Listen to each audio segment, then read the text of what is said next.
أعوذ بالله من الشيطان الرجيم بسم الله الرحمن الرحيم السلام عليكم ورحمة الله وبركاته الحمد لله وحده والصلاة والسلام على رسول الله من لا نبي بعده اللهم صل على محمد وعلى آل محمد رضيت بالله ربا وبالإسلام دينا وبمحمد النبي ورسولا رب اشرح لي صدري ويسر لي أمري واحلل عقدة من لساني يفقهوا قولي قال الله تعالى في القرآن الكريم أعوذ بالله من الشيطان الرجيم يا أيها الذين آمنوا اتقوا الله وذروا ما بقي من الربا إن كنتم مؤمنين فإن لم تفعلوا فأذنوا بحرب من الله ورسوله وإن تبتم فلكم رؤوس أموالكم لا تظلمون ولا تظلمون. Masyarul muslimin muslimat jamaah salat zuhur rahimani Allah wa iyyakum. Alhamdulillahirabbil alamin. Senantiasa kita memperbaharui rasa syukur kepada Allah atas segala nikmat yang Allah karuniakan kepada kita semuanya. Mudah-mudahan dengan senantiasa kita bersyukur, Allah pun senantiasa melimpahkan rahmat serta nikmatnya untuk kita semuanya. Salawat kepada Rasul, Allahumma salli ala Muhammad wa ala ali Muhammad.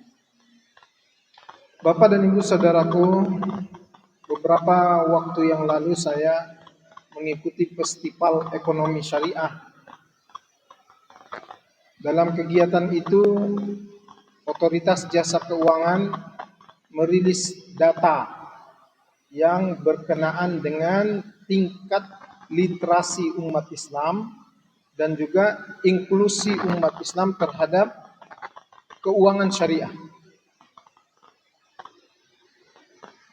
Dari hasil penelitian yang dilakukan bahwa tingkat literasi umat Islam Indonesia terhadap ekonomi syariah itu sudah mencapai 50,16%, di atas 50%. Tingkat literasi itu adalah tingkat pengetahuan ataupun pemahaman masyarakat muslim terhadap ekonomi syariah. 50%. Artinya ini cukup membanggakan buat kita semuanya. Ternyata umat Islam ini separuhnya tahu tentang bagaimana menjalankan ekonomi berdasarkan ajaran Islam atau yang kita kenal dengan istilah ekonomi syariah. Tahu. Begitu juga dalam hal yang terkhusus mengenai keuangan syariah, perbankan dan juga lembaga keuangan syariah lainnya. Untuk literasi keuangan syariahnya itu di angka 42,43%. Artinya tidak sampai separuh umat Islam tahu tentang keuangan syariah.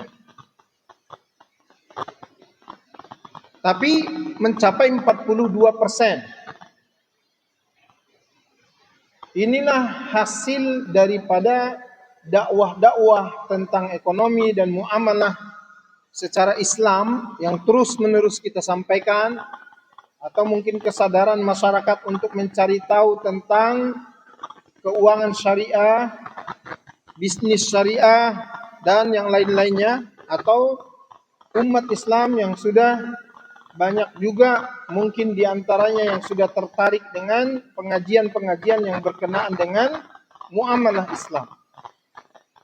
Tapi angkanya masih di 42%. Maknanya separuh pun umat Islam ini belum lagi tahu tentang keuangan syariah. Saudaraku sekalian yang dirahmati oleh Allah, data ini penting untuk kemudian bahagian dari upaya kita menyadarkan umat Islam bahwa posisi kita sekarang ini atau umat Islam ini pengetahuannya tentang keuangan syariah itu masih di angka 42%. Sehingga yang dai mubalik masih terus punya tugas untuk terus mendakwahkan tentang muamalah Islam, tentang keuangan syariah. Begitu juga umat Islam yang sudah tahu bisa kemudian mendakwahkannya kepada yang lainnya yang belum tahu. Nah, saudaraku sekalian yang dirahmati oleh Allah, ironisnya data yang dihasilkan dari penelitian itu adalah tingkat inklusinya. Kalau tadi tingkat literasi itu berkaitan dengan pengetahuan dan juga pemahaman umat terhadap keuangan syariah, kalau inklusi itu berkaitan dengan tingkat kesadaran menggunakan.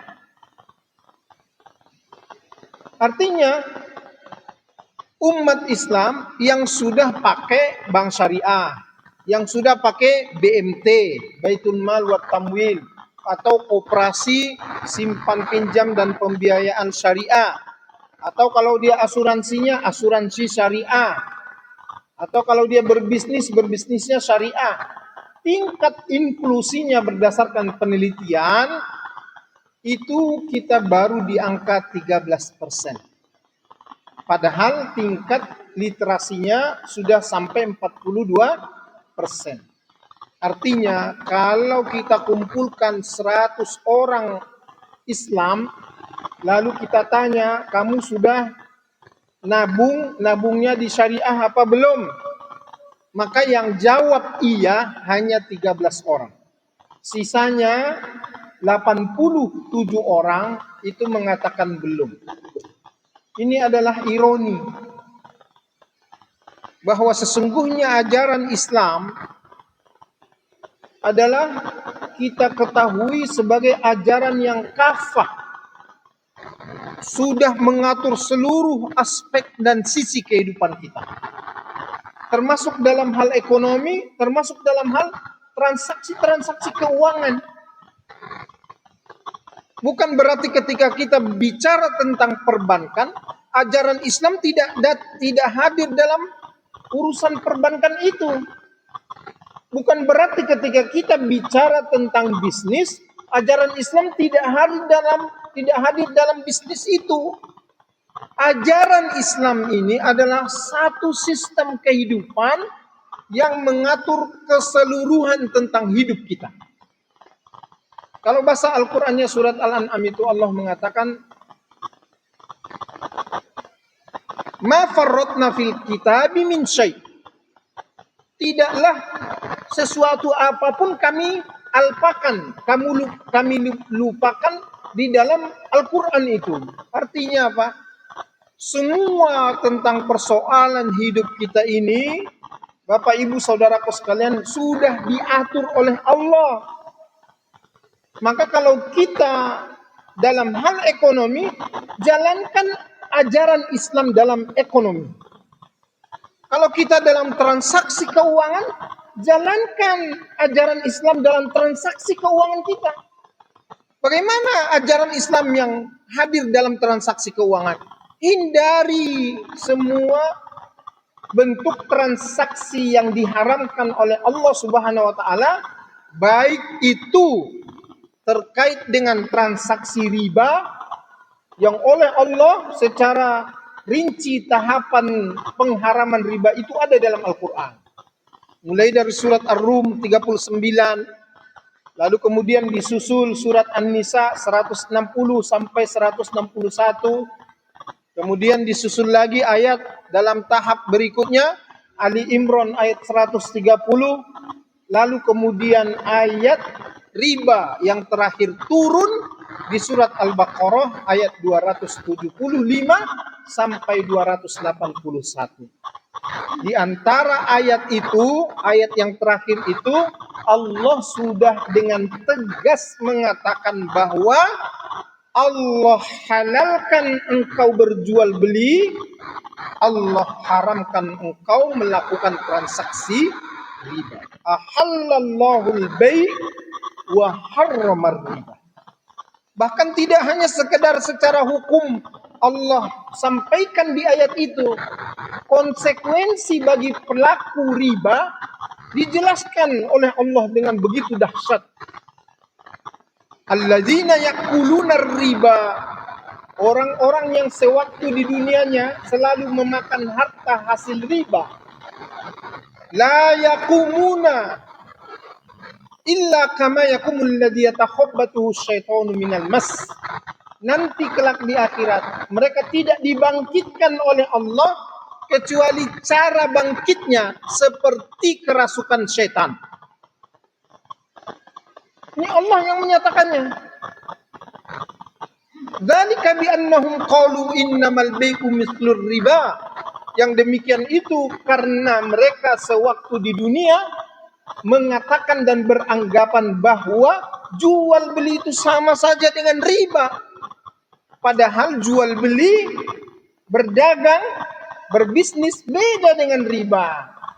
Allah katakan wa ahallallahu al-bai' wa harramar riba. Di antara bedanya yang berbisnis dan berdagang itu Allah halalkan. Kalau benar berdagang dan berbisnisnya. Wa harramar riba. Yang melakukan transaksi-transaksi riba Allah haramkan. Ini ketegasan yang datang dari Allah Subhanahu wa taala. Bahkan di ayat berikutnya, yamhaqullahu riba wa yurbis shadaqat. Allah akan menghancurkan harta-harta riba dan Allah akan menyuburkan harta-harta yang disedekahkan. Makanya perspektif sedekah itu dapat menjadi undangan untuk datangnya dan bertambah-tambahnya rezeki.